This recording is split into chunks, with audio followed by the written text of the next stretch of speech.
republic for which it stands, one nation, under God, indivisible, with liberty and justice for all. Thank you. You may be seated. And I will note for the record that all board members are present. Good morning. Morning. All right, I move the approval of the minutes of the October 8th, 2024 board meeting. I'll second that. Second by Ms. Chappelle. Any unreadiness? Hearing none, all in favor, aye. Aye. Aye, the ayes have it. Thank you. And we have a signature stamp policy update, and Director Prelati, if you would just give us a few words on that, please. Sure. So, back in 2022, this board adopted a policy on signature stamps, what we can and can't use those for. At that point in time, we worked with Assistant Prosecuting Attorney Musson on what was allowable or not, and we came up with the initial policy. As we have evolved, we see that not only do we use wet signatures, signature stamps, but sometimes, and mostly letters that I will use for fiscal purposes. It'd be nice to be able to put my electronic signature on that document. So Peter went back with Mr. Musson and came up with the last paragraph, added it onto this policy, which allows in certain instances for a letter to be generated when if I authorize for my name to be printed on that. Even things like, for example, a oath of office that we give to our employees on an annual basis, instead of me signing 100 forms, being able to print that with my name on there as I administer that to that. So that is kind of the intent and the gist of that. And of course, before we bring before you, want to make sure it's legally sound and meets the requirements of revised code. Thank you, Director Prelati. Any other questions? All right, hearing none, I move the approval of the updated Cuyahoga County Board of Elections signature stamp policy. I'll second that. Second by Ms. Chappelle. All in favor, aye. Aye. The ayes have it. Thank you. And then we have a vote by mail collection program outside the board office, and I'll ask Director Prelati to say a few words about that, please. Sure. So this is, with the exception of two, that's the exact same document that, so we had the initial document, and then we had the board approved an updated document, which brought into the Campus International piece and as well as Secretary of State advisory allowing for offsite collection of the 12P form. And what this document today is that same one, except on the second page where in the policy, I had the ability to extend hours into Monday, November 4th and 5th. We do want to do that.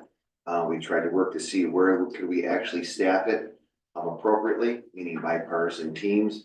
And so that we were able to come up with staff from noon to 7:30 p.m. on both Monday and Tuesday. So all this document is doing is taking from a TBD to noon to 7:30 for each of those days. It has been a successful and necessary operation that we've done. And so that's, I'm just asking the board to bless that additional hours of usage.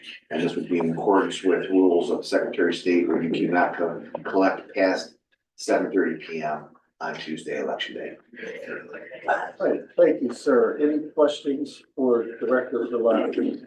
I have a comment, Please, not a Ms. Chappelle. question. So coming in from, to write into the meeting this morning on Idea Stream, I heard one of the reporters announce that you needed to come inside the Board of Elections if you're dropping off to sign the Form 12P, if you're dropping off a ballot other than your own. Clearly, we're not aware of the offsite collection that's permitted of those forms.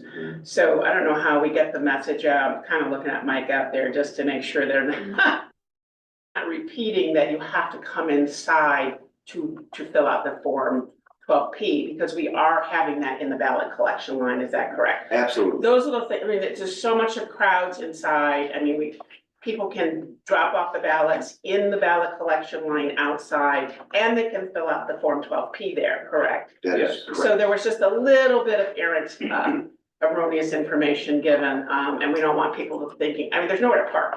So we can't people coming in and they don't have to. So if we could somehow just clean that up, we appreciate They gave a lot of good information on there, and I'm not trying to, but every little person that can do all that in line in their cars helps. We don't need people getting out. So, No, we will. idea stream, it was idea stream this morning. Mr. West, are you looking to be recognized? Sure. While he comes up, we are definitely using those forms, and I'm not gonna put him on the spot, but Board Member McCafferty worked the shift at that tent, and he's actually personally collecting them. All right. Yeah, I'll comment, we had one person at least that I interacted with didn't have the message about they could do it there. Okay, Most people seem to be aware. okay, good. Some people brought the form already filled out. Well, that's good Wonderful. news. And we only had one person refuse. Okay. That I saw, but there was 3 teams, so I can't. But this was real time this morning, so that said you have to come inside, and we know that that's not. Right. Chair recognizes Mike West, manager of the outreach department. Immediately after the meeting, I'll have a little powwow with Tony and we'll figure out some main points. We have an opportunity to do a Facebook Live today and get that out. I can make sure all the media is aware. I'll also make it clear to Idea Stream that we need some clarification apparently. We'll also have another most excellent opportunity on Monday when we're going to have a news conference here, and I'm sure everybody, and I mean everybody in the media is going to be right here to get it from the horse's mouth. So thank you for bringing that up. As you can imagine, I am chasing around media on a constant basis for clarification on a few things. And I'll have to say they've been very good to us this cycle, and We thank them, absolutely. And Idea Stream gave out lots of great information. It was just this one little point. yeah, it's always something, right? But you know, I think I've seen that in paper coverage as well. Oh, really? Yeah, Occasionally, yeah. and Don't have to come clarify inside. that there is another option. I didn't see that. Right.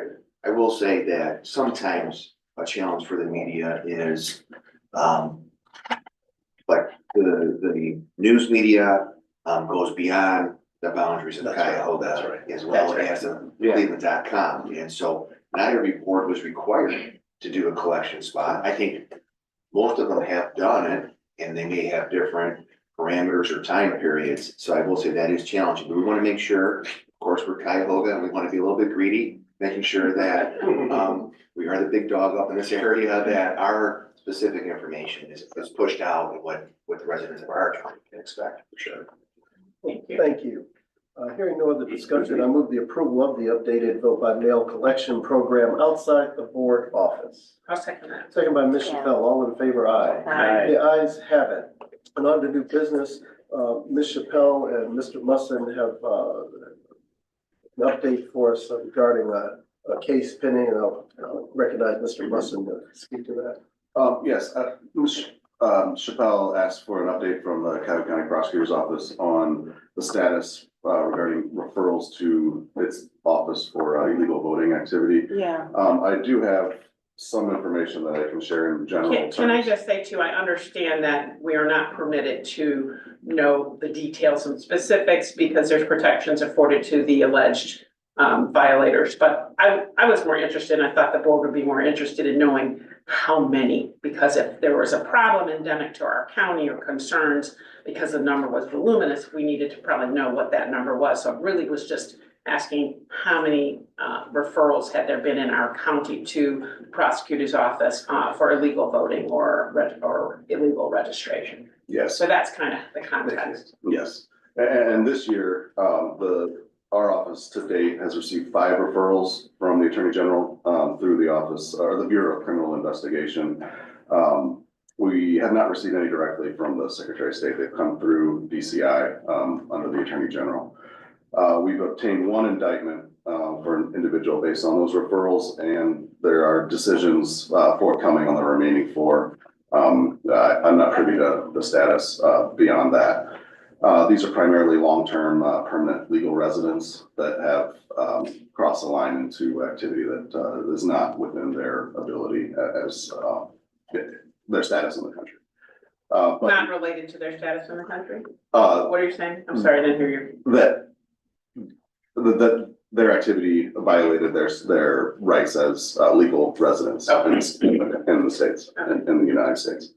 But October of 24, the Attorney General, you may have seen, announced that his office directly secured 6 indictments throughout the state, one of which was in Cuyahoga County, but that indictment has been dismissed since it was discovered that that individual has deceased. Beta by done. Beta by done. So to date, there's only been 5 referrals for illegal voting or illegal registration Correct, in Cuyahoga County. in Cuyahoga. Yeah, that's what I'm worried about, Cuyahoga County. So I wanted to make sure we don't have an inordinate number.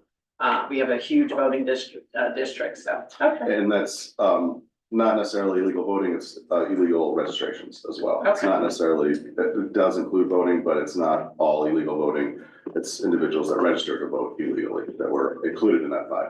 But the other issue was, you had mentioned to me there was an update on a case pending before Judge Boyko, that I was concerned because there was either dicta or, I don't know if it's part of the case decision, but that would make an additional requirement possibly on our voting location manager. So if you could share that, and I just want to make sure we're getting close to the time where these guys got to know exactly what forms they have to use and what needs to be done. So if there's anything that's going to change, or the training that we've given them, or something they need to know before Tuesday. So if you could just give a background on what happened in that case and what was said about use of the form. Sure, and I have a very high level understanding that I'm not down in the weeds on this, but I believe the Secretary of State issued a revised Form 10U in October.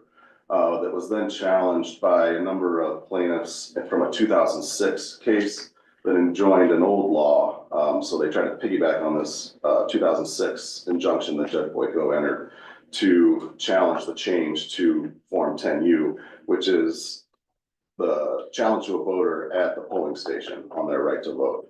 The judge rejected this attempt to reinvoke that old injunction as applied to this new form based on standing. And part of that decision that the plaintiffs no longer didn't have standing or invoked a violation of his prior order was that he states that the court holds the defendant to its representation, defendant being the Secretary of State, in the opposition memorandum, that only persons who are specifically present a form of photo identification with a non-citizen designation or otherwise unauthorized form of photo identification are required to present additional proof of citizenship. So the court said that it doesn't look like somebody's fundamental rights to vote are implicated because you can only check, well, the voting managers will only use that 10U to challenge somebody on their citizenship status if the photo identification that they present gives some indication that they're not a citizen. Okay. And Tony has a deeper understanding of the rules and Tony, so I defer to them on the poll worker training, but I believe it's been covered. Was that in the final decision or was that dicta in the case? I mean, did the court actually, It was his reasoning for the decision? rejecting the claim that they were in violation of the prior order or they were a further injunction was necessary. So what do we have to tell our coworker? So we, non-citizens being ineligible to vote is not new. That has been, what the rules have been. What has changed recently is, previously to, I believe, a law change that now puts the statement non-citizen on the back of a driver's license. There used to just be a notation on the front that would say non-transferable. And that non-transferable would mean that person was a non-citizen, not able to be allowed to vote. So now we have, through our training, Secretary of State provides us probably at least 1, if not 2 emails a week with updates on the non-citizen voting and the 10U form and other infographics that we can share. And so we have trained our poll workers on how to view a license. It's back, forward, real quick, discreet. It's pretty simple. And so they do that.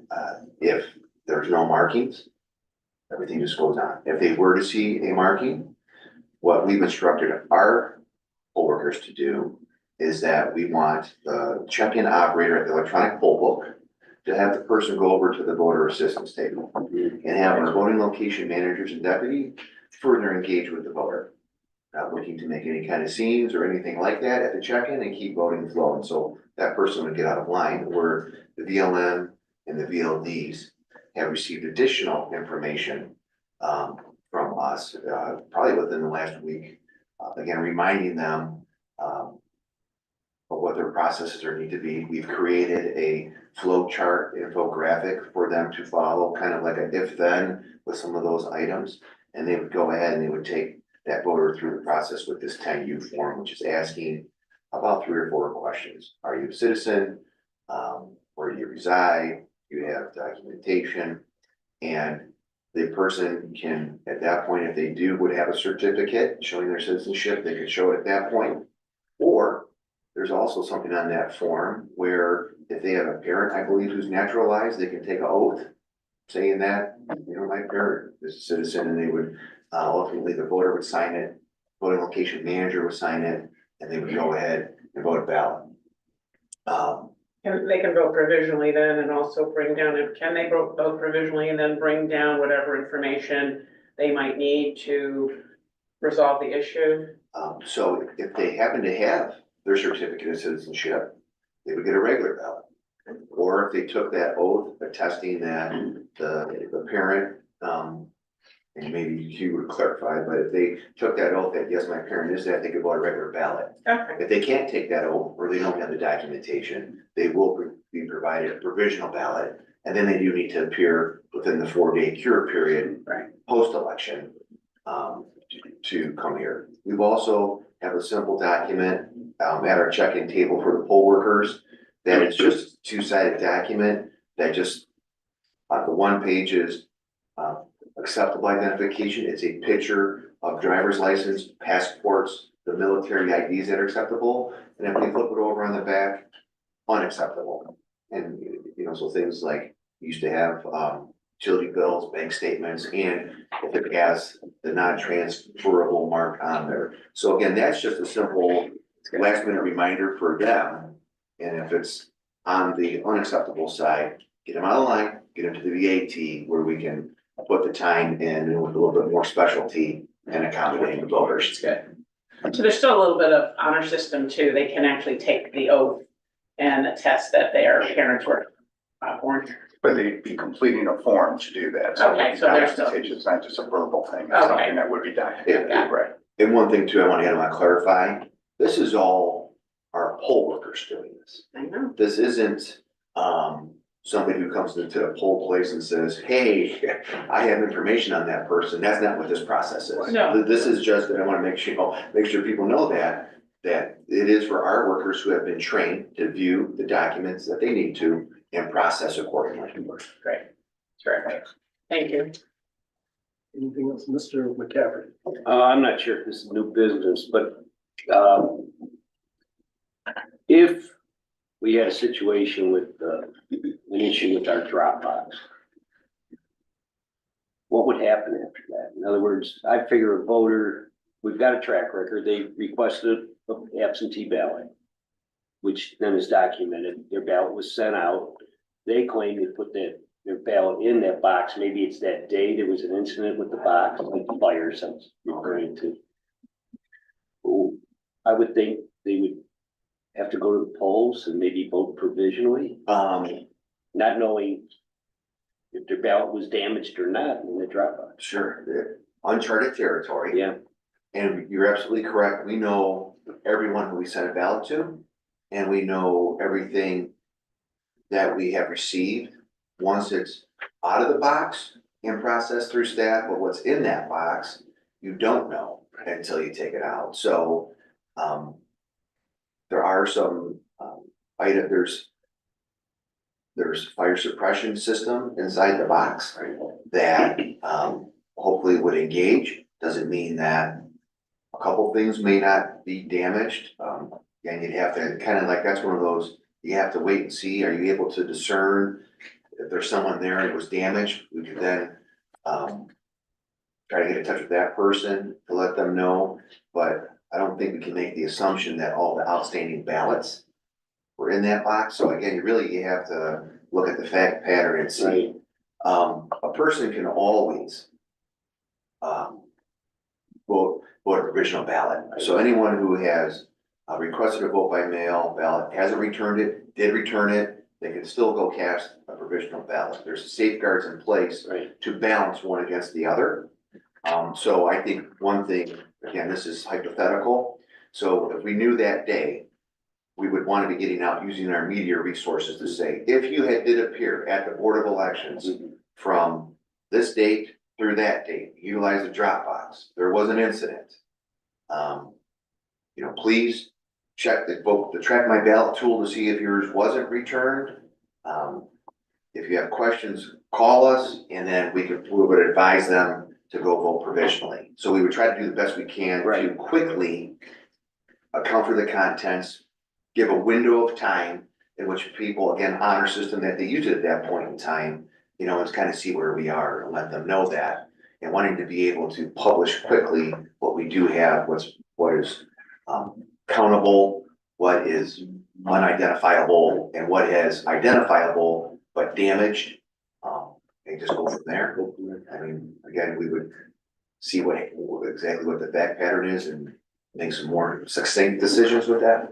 And again, this is all hypothetical. Yeah. We have Yes. not had any incidents Yeah, that's with our right. Dropbox. No. I want to be clear, but we have a plan Yes. in the unlikely event that There we something were to happen, that would happen. Yeah. So that we've had no incidents. And that box is emptied at least twice a day.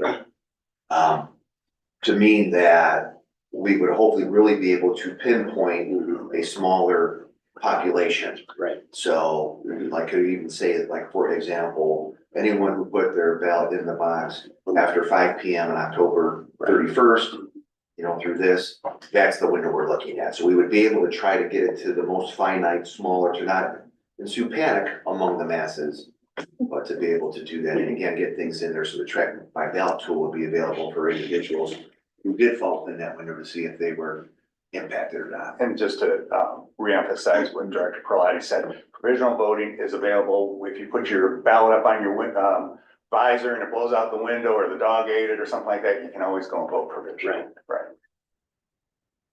Right. Anything else, Mr. McCaffrey? I have one other thing. I had a voter make a suggestion to me, so I'm just bringing it here, and maybe it's possible, maybe it's not. It wouldn't be for this year, but if there'd be a way to put on the website estimated waiting time in line, might be useful. So here's the challenge with that. Yes, it would be useful information, but with the ebbs and flows of people that come, the line can go from a 25-minute wait to a 45-minute wait within the matter of 5 minutes. Yeah. And then back down again. So that's the hard part with that, is that because you don't have to pre-sign up, make a reservation to come down. Right. It's just whenever you want. You just don't know. So I get it. I understand what they're looking for, but I just don't know how you can do that. And quite honestly, let's say, for example, we publish at 9 AM, the wait time is 20 minutes. Well, I'm gonna get in my car and they get here at 9:30. Yeah, and it's. Oh, man, it's out. 15. It's up to So, speed. but I get it. I do have It's one. like Cedar Point, yeah. Yeah. Yeah. It's like Cedar Point. Just in terms of voter suggestions, I actually got one also related to a specific polling location, but I think it bears mention for all the polling locations. And the issue that was raised, or the concern that was raised, was to make sure that our poll workers are parking away from the main entrance to the polling location, so that the better parking and the easiest parking can be reserved, or not reserved, but at least given for our voters. So, workers are there from, when we appreciate them very much, from way early in the morning till late. But if they're all parked right at the, and that could be a good number of folks taking up all the spaces near the entrance. So maybe we can have our coworker park, maybe they've been done that in the That's past. been a long-standing part of the training. Yeah, I was tell. gonna say, Okay. But these super locations, we have a lot of Yeah. precincts, it does take up a lot of cars, so it just has to just be reiterated, but that's been a long-standing part of the Right. training for years. So maybe it was endemic to this particular location that this voter made the comment, but yeah, so I'm glad to know that at the larger districts with locations with a larger, many more precincts, then maybe we could just make sure. Well, but it is, regardless of size, that is a message for, even if it's only 5 poll workers. Okay. And where we can, we try to kind of define for them where to go, and if we can't, because 289 locations, all very unique. Right. But the consistent message is, please park, furthest away from the entrance as you can there to provide that for voter parking. Because And I still think I remember a schematic from the warehouse where it used to have the outline of the park, and it would be in red where they were supposed to Okay, park. they get a diagram. Yeah, so, Diagram. A smaller location, that's still 4 or 5 cars. A lot of times smaller locations have smaller lots, so it's That's right. kind of scale. But if you have a super location, you may have 30 poll worker cars there, Exactly right. that becomes the problem. So Mhm. I know that that's been a consistent message, and I'm sure they'll reiterate it. Perfect, thank you. All right, any other unfinished business before we turn over to the director and deputy director? Okay, gentlemen, it's yours. Well, I'll start off, just giving some general numbers, and Deputy Director Gallagher will add to it. And quite honestly, our minds have been going 100 miles an hour. So of course, as always, anything we miss, ask the question and we'll answer that. Start off with poll worker.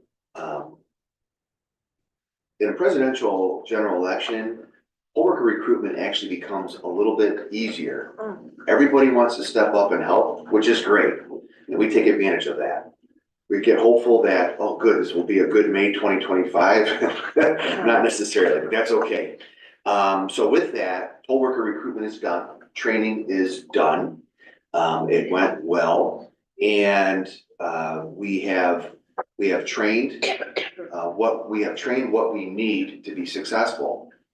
We hired and trained that. We also have hired and trained about an additional 450 poll workers on top of that are already assigned to polling locations. These are not standbys. These are actually people that should appear Tuesday and work. And what some of the method that we did is single precinct location, where technically you need to hire 4. We have hired at least 8 in all of those to make sure we cover breaks. And then in a 2 precinct location, we wanted to make sure we hired at least 5 workers per precinct, so at least 10 in those locations. And then once we got to those goals, we looked to see where do we have higher turnout? Where do more people come? And we try to then put additional resources there. One of the things that Tony and I have stressed to the poll worker department for them to stress onto the poll workers is we have to have a poll worker at every scanner in the polling location, not one poll worker handling 2. Because of these 3-page ballots, and this is from what we see down in early in-person voting, every single voter needs to know that you can insert the ballot in any order, any orientation. There is no upside down, backwards, whatever it is, but you must wait for the thank you message, then insert page for the next page, and then the 3rd page. So with a 3-page ballot, there is just more of a chance for a person to get a little antsy, try to get it in there, and that will make the machine beep, it will make the machine stop, and then that will cause phone calls and unnecessary lines. So we want to make sure that we have someone there, also reminding them, make sure you backfold your stuff before you tear it off, nice, clean, and make that whole process work.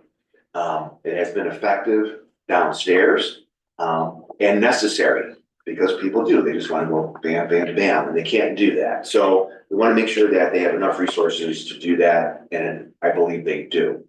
In addition to that 450 above and beyond that we've sent out there, we have about 200 standby workers that will report Tuesday morning to the Haley warehouse, and we will dispatch for no shows and call offs as we need to. So I feel and knock on wood, I feel good about the numbers that we have that are trained. These are some of the best numbers that we have had in a long time going into an election. And these numbers are necessary for this election. So, we're good there. We also are having our poll workers remind voters when they are given their ballot that issue 1 is, starts on page 4, finishes on page 5. So that is just the way the ballot is laid out. So if they intend to vote on it, they will make their marks on page 5. Again, no opinions on how they should vote, not what the issue is about, just the particular layout. We've stressed that in the early in person, and it has worked well, but we still have people going out looking for someone going, hey, where do I mark this? And so we want to get them stressing that at the check-in station for those individuals to try to make that flow. So it's important that for them to, on a check-in, to make them aware of that. It's important at the scanner to get them to pause while they do their ballots. And Marlene has heard it 1,000 times from the two of us, and I think the message is something she's pushed it out, and they've done Zoom meetings and all kinds of stuff for refreshers. So poll workers, we're looking good in that area. Vote by mail, the application deadline was this past Tuesday at 8:30. So vote by mail apps are done. We have 179,220 applications for this election. Ballots are all out for those, are out in the universe, sent out for those as well. Then obviously they're coming back. We have received 133,265 through yesterday. So that's about 74% return rate. History tells us we would have 90% return rate, which means about another 28,000 ballots need to come, which is very realistic where we are so I don't know what's in today's mail, but between today, Monday, Tuesday, that's a little under 10,000 ballots a day. That is very realistic and kind of tracks with what we've been receiving. So that'll give us about 161,000 or so return vote by mail ballots for this cycle. Now, unfortunately, that is down from what we anticipated. And so we don't use the 2020 vote by mail numbers because that was an anomaly with the COVID. So we look really to 2016, where we had 192,761 vote by mail ballots returned. We didn't even get that many applications. So in all honesty, we're about 30,000 ballots, vote by mail ballots short of where we want it to be. You won't make that up in early in person. So we anticipate you'll make up some of it, but the remainder of it will be made up of people going to the polls for this election. So, that is, was a little bit unfortunate because we still lead the state and vote by mail, but we really count on that to help with pressure at polls, lines, and things like that. But again, everyone has they'll have an opportunity to vote, and they have the option to vote how they want. So that's where we are with the vote by mail. Brian Cleary, in the ballot department so far. So of those 133,000 that have been returned, he has scanned 110,000, that's 110,000 ballots, which means about 330,000 sheets of paper. So they are rocking and rolling over there. I would say just in general, in all aspects of this election, this 3-page ballot has had a major impact on everything. Poll worker training, absentee, just trying to get ballots through the slicer to open is a little bit thicker than another stub you gotta take out. Another scanner going through the ballot. Victor trying to pack bags. It has been massive impact on the election. We're hitting all our marks with it, but it just does a lot. So Brian, if the ballots continue to come back like they are, his team can scan 10,000 ballots a day. And if we do 10,000, and they're working every day. So if he does 10,000 today, Saturday, Sunday, Monday, Tuesday, that will equal the 160,000 about that we expect to get back. So that should work out, nice. And people are aware that when we say being counted, we are not tabulating. That's- People need to understand that. I think people do get it. We've been doing this for a while, but you know, you have some folks, oh, they're counting the ballots. Yeah, we're not tabulating them. We're prepping the ballots that we've received. So we Exactly. do make that clear. People are not getting that confused. I hope. We've been doing this a while now, so. And that is all required of us to do per the Secretary of State. Secretary of State says, you can't sit on this stuff and wait till election day, because you'll never get it done across all. Yeah, some states are different. Something Exactly. different, because I got a question about that, because they thought that we counted those after. I said, no, we actually count those first. Yeah, And they're run through, but we do not tabulate because we can't know the results before the polls close. I said, how do you think you get the early count so quick? exactly. Because they've been working for days to process that. That's right, Yeah. that's the absolute first thing reported, and so people, so they understand is what we're doing is we're just collecting all kinds of information, but it's just general blobs of information until 7:30 PM on election day, Right. when it goes through the tabulation software and processes, then all of a sudden now it comes down to, okay, for each precinct, this is what's going on. So we don't know any of that at this point in time, and we can't know that. Mr. Chairman, Yes, sir. I have a question. What do they do with the early in-person scanners? What's that process? Do they wait to pull the memory sticks till 7:30 Tuesday, or So. just curious? Right, so per Secretary of State directive, even though there's no early in-person voting on Monday. Right. You can't scan any ballots early on Tuesday here. We are not allowed to go through the poll closing processes on those scanners until 7:30 PM on Tuesday. So what we do with our scanners, those are not the same scanners. Scanners that are down there today are not the ones that started on day one. There's so many ballots that you can throughput. It's not an issue at the polls on election day, but because of the high volume that comes here, we monitor what those are. So every week, we bring out a fresh set of scanners. Those scanners that were from the previous week, we seal the lids, and we'll send them over to the ballot department tabulation center. And once voting closes this Sunday at 5, those will get closed up, and those get picked up on Monday. Then at 7:30 PM on election, the ballot department will go through all those election day scanners and do the poll closing processes Good question. to get that. And then those will be uploaded. So that's why we don't report results at 7:31, because at 7:30 is when we're doing the closed out process. And because of the volume, it literally will take 15-20 minutes for those machines to go through, shut down and process. And that's why it's almost 7:55, 8 o'clock when Cuyahoga is putting up our first results, because we are doing things like that. Thank you. That's a great question. Yeah. So then, early in person it is the popular way to vote so far, this election cycle, which is great. Through yesterday, we had just over 53,000 voters. It was 53,023. For a comparative, the 2020 early in-person voting cycle, which early in-person was very popular in 2020, for the entirety of that cycle was 53,355. We were at 53,023. We are, what is that? That is 332 away. We have today, tomorrow, and Sunday. So we anticipate, so right now we are 8,166 voters ahead of this day in history in 2020.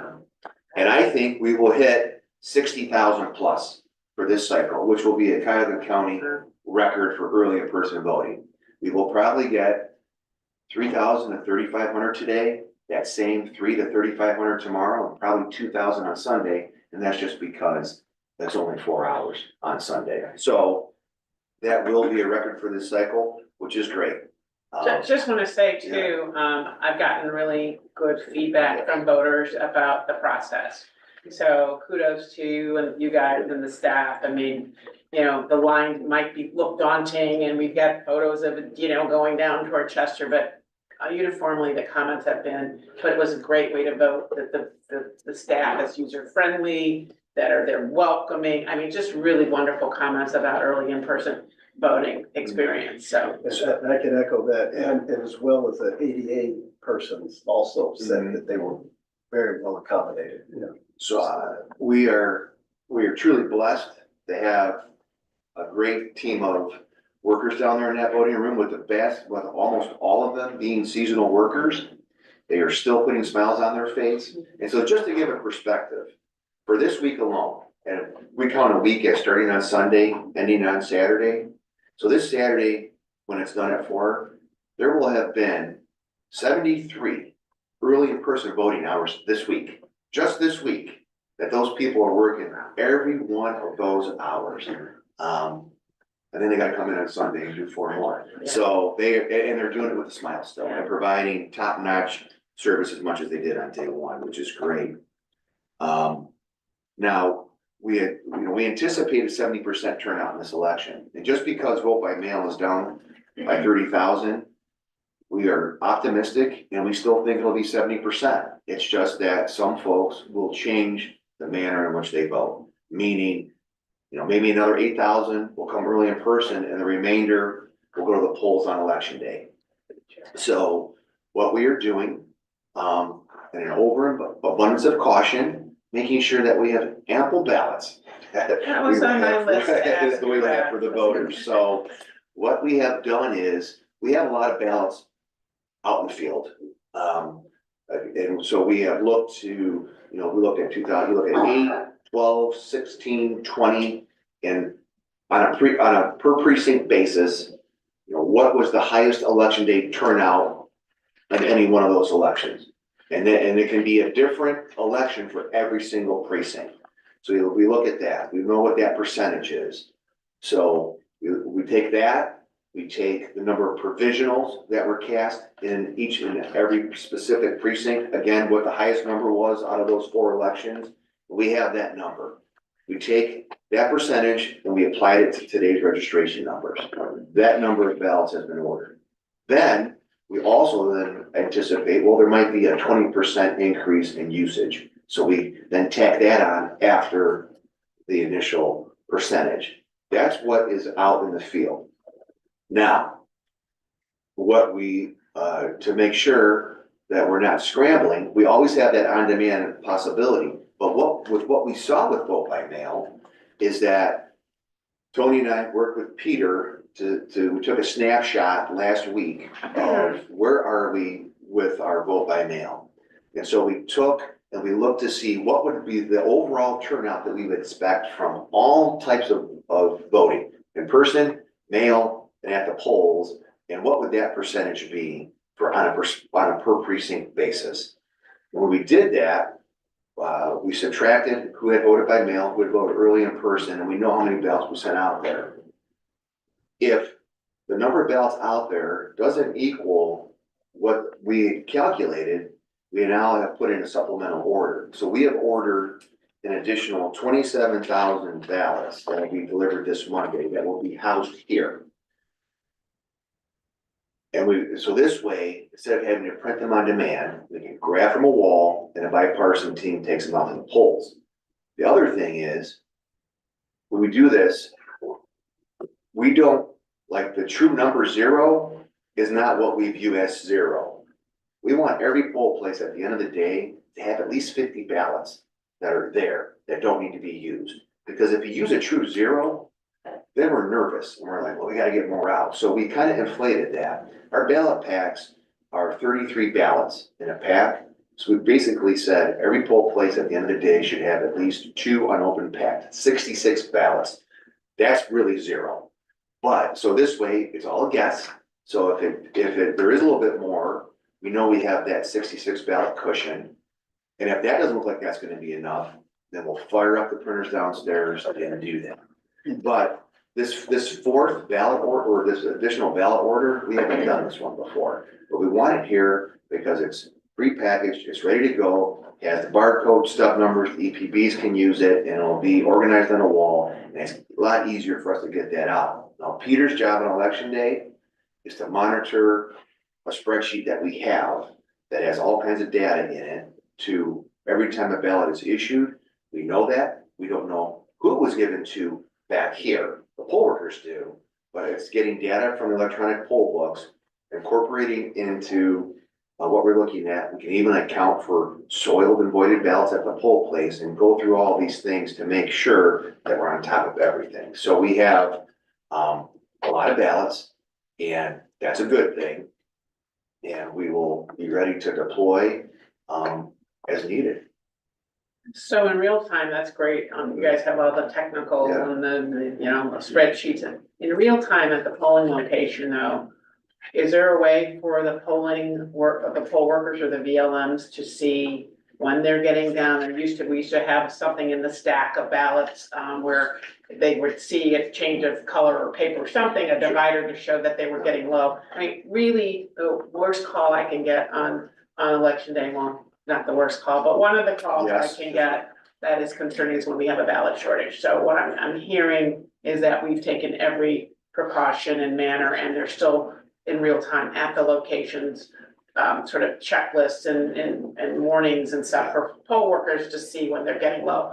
Cause, you know, we've had a couple of, you know, locations in the last big election where everybody was outraged because there was a shortage. Somehow that happened. Sure. So We didn't get our replenishment out there, but you're looking at all of that and there's enough. 100%. Okay. So so a couple of things. One, the ballots that are delivered to the polls on election day that they have, they're at 70% used. There's a paper inserted into the ballot pack for the poll worker to go, oh, we've used 70%, call and notify the poll place. Now, hopefully, we will have already picked up on that before they do, but that is there for them in real time. Okay. And so, some of the challenges that we had in November of 23, we did make this massive robust change in March of 24. And so we implemented that. We're implementing that same thing again this time.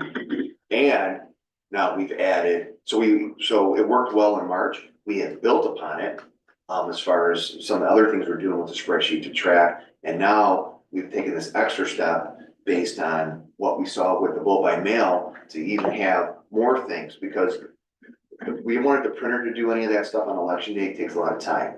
So now we gave them a week basically to do all this. Their shrink wrap is nice and everything is good. So we're doing layer upon layer upon layer.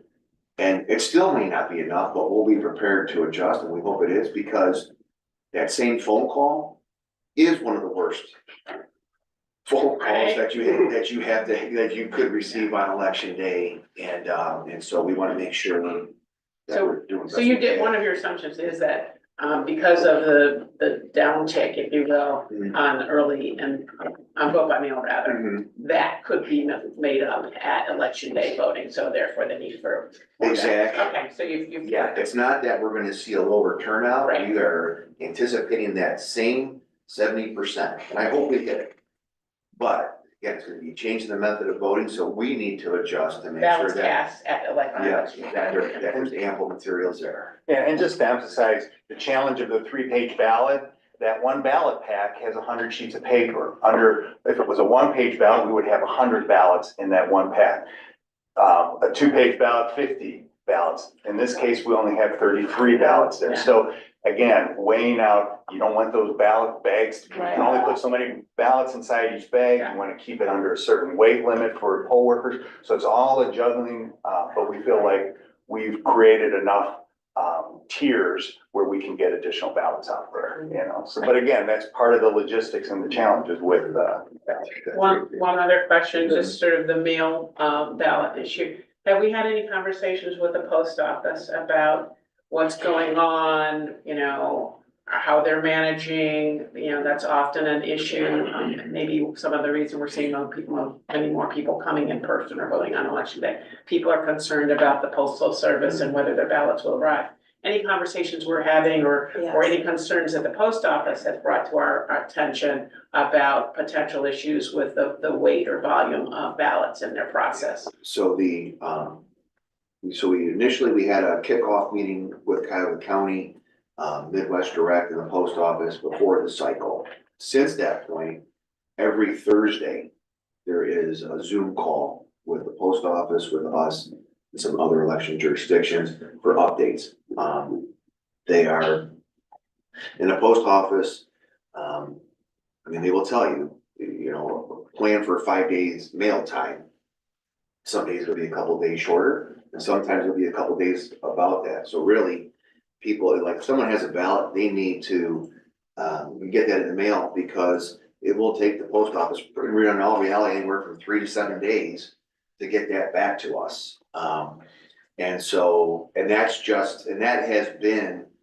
They have been talking about increased mail time for a couple of years now. And part of that is the resources that they have as far as staffing. So we try not to give anybody any false hope and, next day mail or anything like that. Really, it's about a 5-day window for anything that we're sending out or for them to get something back to us. It's anecdotal, but I think some people are using the post office less just because of the experiences that they've had with just everyday mail coming to their homes. There's really nothing we can do about that. That's why it's always, in our opinion, a nice option. Let us mail you a ballot, grab it back down, and then you don't have to, worry about that part. But we do have ongoing conversations with them. And I would say, I'm not hearing anything really in Cuyahoga County that is out of character. You may have a voter here or there where it did take them 7-8 days to get their ballot, but that is, I think, more so the exception and not the rule. It probably is more so in the 5-day window. We have no control over that. And we don't, no, and we're not putting any ballots in the mail. The deadline was 8:30 Tuesday, means those ballots go in the mail on Wednesday. And so hopefully those folks get their ballot Saturday, Sunday, and either get it postmarked right away, because it has to be postmarked by the 4th, or they get in their car and they drive down and take it to our collection site. Or if they don't, they go to the polls and They go to, and then they can't, and they'll be marked as a provisional voter, and they can do that. So they do have options. But that, the post office, that's been our interaction with them. One of the things that I tried to push out in Facebook is that I'm trying to do some prep work with individuals about what exactly happens on election night. There are unofficial results. There are official results. Why Cuyahoga County will not post its final results until 3 o'clock in the morning after this election, because nothing is amiss. So we try to do a little bit with some Facebook, and I'm going to hit on this at a press conference on Monday. But it's, there's 289 polling locations, 76 cargo vans that will be transporting those materials from those polling locations back to our offices. We will probably start to get our first delivery of materials 8:45, 9 o'clock. And our last one will roll in probably right before 11 p.m. of those vans. And so we are processing on an ongoing basis. We will, based on this turnout, we will easily have over, not 1 million ballots, but over 1 million sheets of ballot paper that will be coming back that we need to inventory, organize, get everything in good order to go through this process. And all our levels of due diligence, we will continue to do all those. We will not cut or skimp on any of those, and we will do everything. And we will get to a point where we are 97, 99% reported, and that may come somewhere around midnight, 1 o'clock in the morning, and then it'll just sit there. And that's what we're going through, and we're looking at how many people checked in on an electronic poll book, and how many ballots went through a scanner, and is that matching? Where are we close with that? Is there something where we somehow of the maybe 800 memory sticks that are coming in. We're only showing 799. Well, they're only this big and they get put into a bucket, you know, so we're going through and doing all those things. So when we say 100%, it's 100%. And that is 100%, the unofficial is ballots cast on election day. All the early in-person individuals come here, and the vote by mail that we have received through our mail pickup at the post office Tuesday morning. That will be included. What is not included at that time, but will eventually, is the provisional ballots. And timely post-election absentees, meaning postmarked November 4th, received by Saturday after the election. That's the official process. That's where we're going through each one of those things. We're going through each provisional, and we will count and tabulate every provisional that is eligible and every post-election absentee. That will be reported November 20th. So, want to kind of like set the stage for individuals. So when they see that, you know, let's say a neighboring county, all good people, Jug County, they're reporting their final results at 10 o'clock.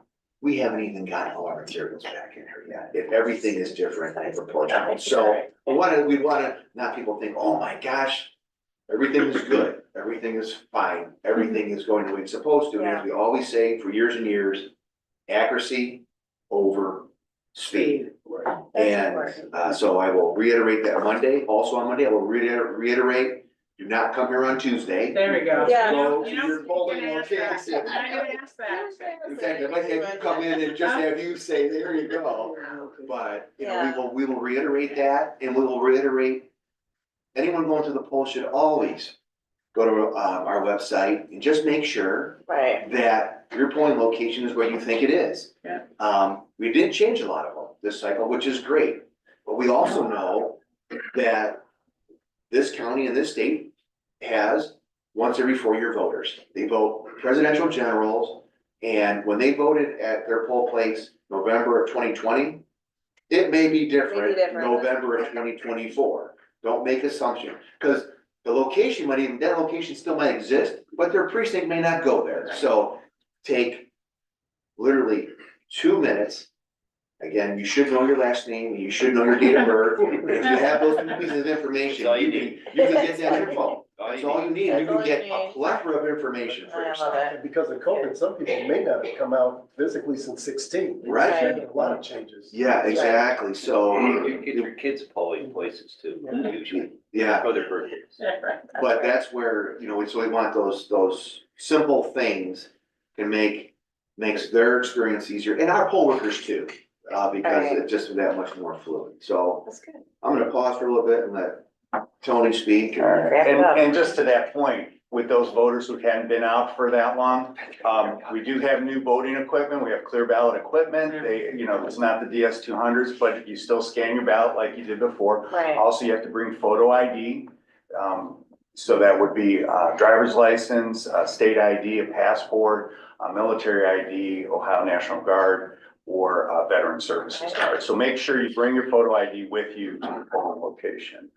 I wanted to talk a little bit about the logistics and the parking and things, you know, Director Prelati touched on the fact that how robust our early in-person voting has been. And again, a shout out to our staff, because, you know, that line doesn't stop. It's not like they're waiting for someone else to come in. They are going full bore, rail to rail, you know, so, and it is grueling, but they are doing it with a smile, and everybody always gets excited when it's first time voter and they ring the bell and everybody goes, "Woo," That's you know, cute. and it is, People do like that, things yeah. that people Nice. talk about. So just a couple of things. One is, parking has been a challenge during the week. We have acquired about 300 parking spaces. And on the weekend, we'll amp up, we'll add about another 250 spots for about a total of 550 spots. The challenging part is they're spread out over about 6 lots around our building here. We're looking forward to the day when they can be more consolidated in one area. One of the things that we do is we do have good signage pointing with feather banners and so forth. But also, if one parking lot is full, you'll be instructed to where you could go to the next closest station or next closest parking lot to be able to find parking there. It had been still kind of challenging. Director Prelati and I, we added 4 additional unarmed security guards who can be at those parking lots to help assist, not only have signs there, but also to verbally tell the person, hey, just turn right over here and go down to, so forth, and give them instructions that way.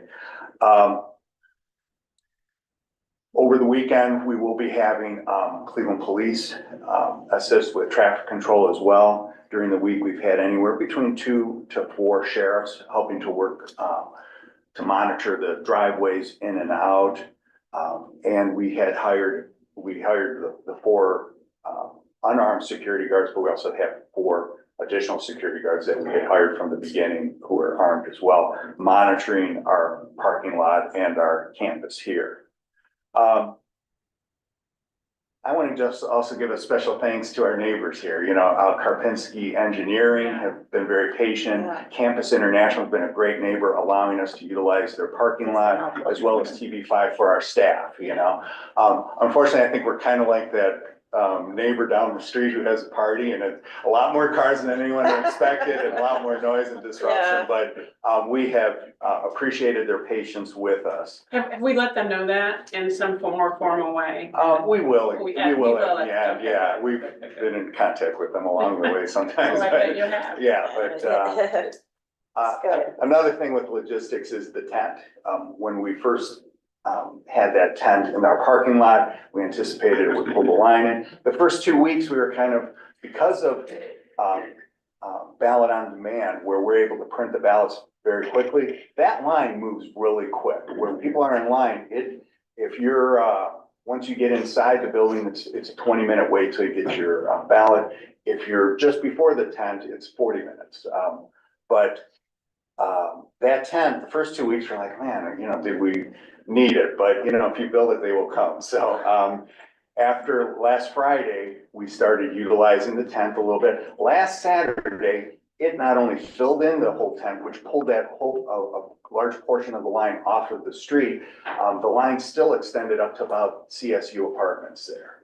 On Sunday, we not only filled all the way around the building, that tent, we actually got right to the edge of Chester. So if we didn't have that tent, we would have been well beyond the freeway. So we are making plans. What will we do this weekend with the expected crowds? How will we manage that as well? And just mostly having security there, having Cleveland Police to help monitor if we have to negotiate that. We don't want anybody going down the highway, the freeway ramp. Kudos to you guys for that too, because I was worried about people coming out and cars hitting people walking through that lot. And so the way the queue is set up out there really, I think, works well, and it increases safety as well as, And when we've had some inclement weather, at least people were able to be undercover with that. That's right. Another additional thing is today through Sunday, we're going to have 2 fire marshals on site here at the Board of Elections who will help to monitor and assist with fire safety with our crowds of people here. Also, just as a reminder, for voting today is 7:30 a.m. to 7:30 p.m. Tomorrow on Saturday is 8 a.m. to 4 p.m. And our last day of early in-person voting here at the Board of Elections is Sunday from 1 to 5. So on Monday, there's no voting here, and we just want to encourage people. Yes, you can go on our website. You can look up your name. You can, if you've moved, you can also just put in that new address, and it will tell you your new polling location. And there's also other great tools on our website. Just want to encourage people. You can go track your ballot. You can see the date that we received your application, the date that we mailed your ballot out, and then if you mailed it back, the date that we received it and processed it. So you can have that assurance. We also have a 24/7 automated phone system where you can get that same information from us as well. So, and then I'm just gonna make a final point as far as election integrity. At the end of the night, as Director Prelati was talking about the difference between the official and the unofficial. At the end of the night, we will know out of that 107, we know, first of all, 179,000 vote by mail ballots were sent out.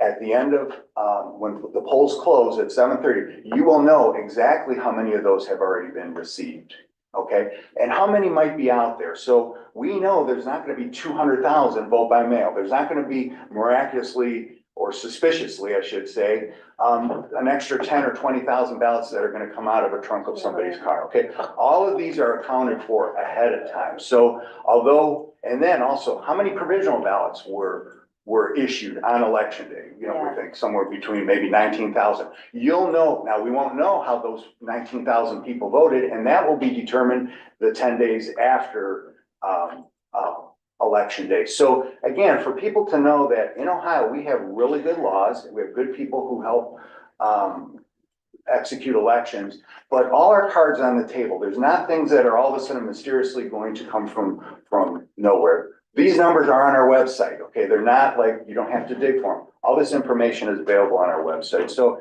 again, I want people to have confidence that to go out and vote and know that your vote will be counted. So, okay.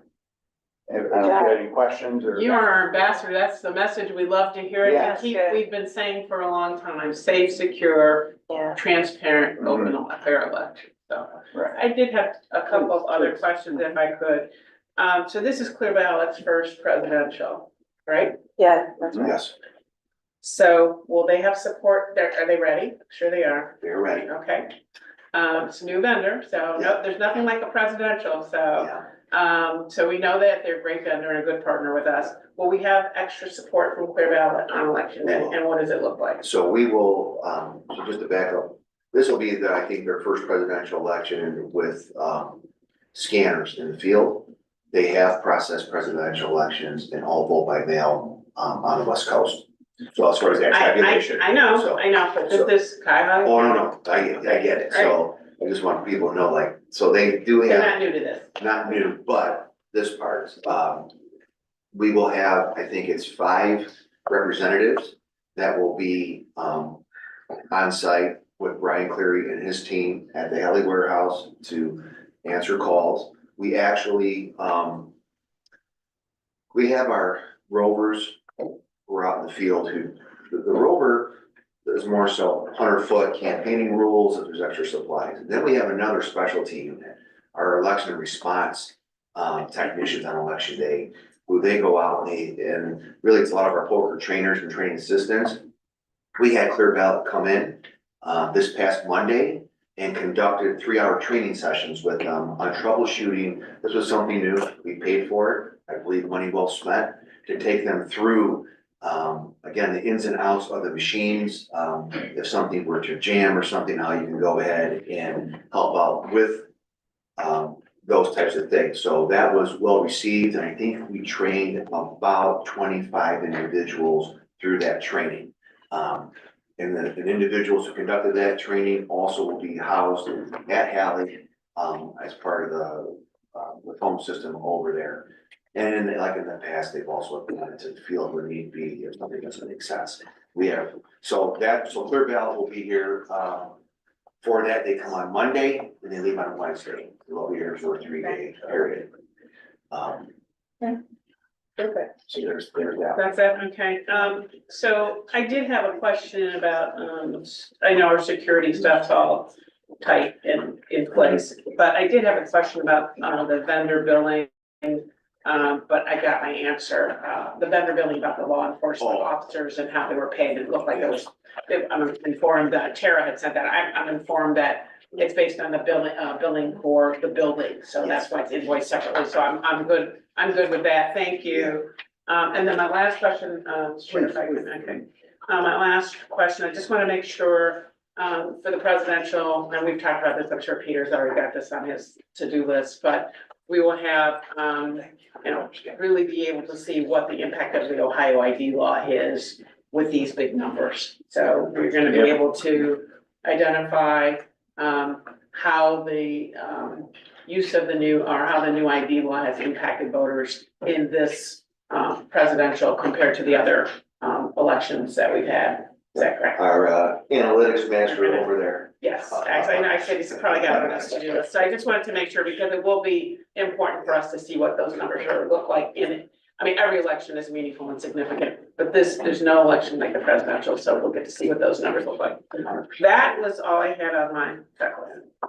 Anything else? So I actually, and I forgot to give another nugget of information. So one, I want to thank the 4 of yous for approving our offsite ballot collection. Necessary and needed because of the size of our location, and it's definitely helps with 12P form. So just to let you know a little bit of numbers, of the 133,265 ballots that have been returned, about 16,500 have been personally returned by voters. So, about 6,200 individuals have gone through the Campus International staffed collection site, with the other 10,300 coming through the drop box. So, you know, it's definitely necessary to do what we're gonna do on Monday and Tuesday. Some of the individuals who have helped us out are poll workers, so they're not available on Tuesday, and so again, trying to stay within the guidelines of bipartisan teams and all of that. And we are a little bit busy on Monday and Tuesday. To try to get some of the resources, that's how we came up with the noon to 7:30. We wanted to make sure though that we're getting, you know, right up to the end on both of those days. And so, but it's panned out. Again, 13% of all the ballots we've gotten back have been people in a car coming down here, handing it to us. And it's been uneventful operation at the tent. Maybe a person here or there doesn't want to complete the form, and that's fine. That's their choice, whether they go put it in the mail or whatever, that's on them. But I would say we haven't had altercations. People they get it. As board member Caffrey said, some of them are showing up with the form already. So the message is getting out there, so. Terrific. But that's just another little nugget of info. Yeah, oh, thanks. Okay, any other unfinished business? Thank you. I just want to go over here and say thank you, Director and Deputy Yeah. Director and the Yeah, staff absolutely. for the hard work you've done. And as I always say, Wednesday's coming. Piggyback on that, Yes. I did vote in early in person, you know, since to, I know Joe's comments about the workers law friendly. And also I'm gonna accolades to the little kiddies thing going on. Oh, They have a blast. the kids Yeah. ballot, The kids ballot, they're down on the floor, they're marking their ballots. they love it. They love it. They get super excited, and not only do they get the kids ballot, they have a little packet, Yep. they have a little coloring book with a Yeah. tiny coloring book and some crayons, and they have a future voter sticker, and back to Prosecutor Musson, his 2 children cast ballots, so that's. Oh, Oh, that's adorable. And I did tell people, those do get counted. Yeah. We get a report. We do get a report. Yeah. That's right. I know. So just a quick thing is, we had started the process with 4 scanners, for voters to put their ballot in. And as, attendance increased, you started to see that the line is getting pretty close to going into the voting booth. So we rolled out a 5th scanner. Well, once we rolled it out, we slid over the kids ballot, but the kids ballot sign is still there. We put it there, and all the voters came up and we're like, come over here. And they're like, no. And I'm like, oh, geez, I forgot the sign was there, so I kind of took it down. But, yeah. Somebody thought, well, we should do this at every poll. Oh, my There's God. 297 Can you imagine? polling places. Are they volunteering? I just say I voted using the drive-through ballot, dropping off my ballot at the site. And it's great, the signage I saw you change to was a big orange sign, which was helpful to differentiate it from the voter parking sign. But that really, I expect you'll probably see a lot more people coming through there as we get I would closer. think so. Definitely. But kudos to the staff, you guys do, Tony and all the staff, it's just really terrific job, so. Thanks. Thank you. Thank you. The chair has not received any requests for public comment, and so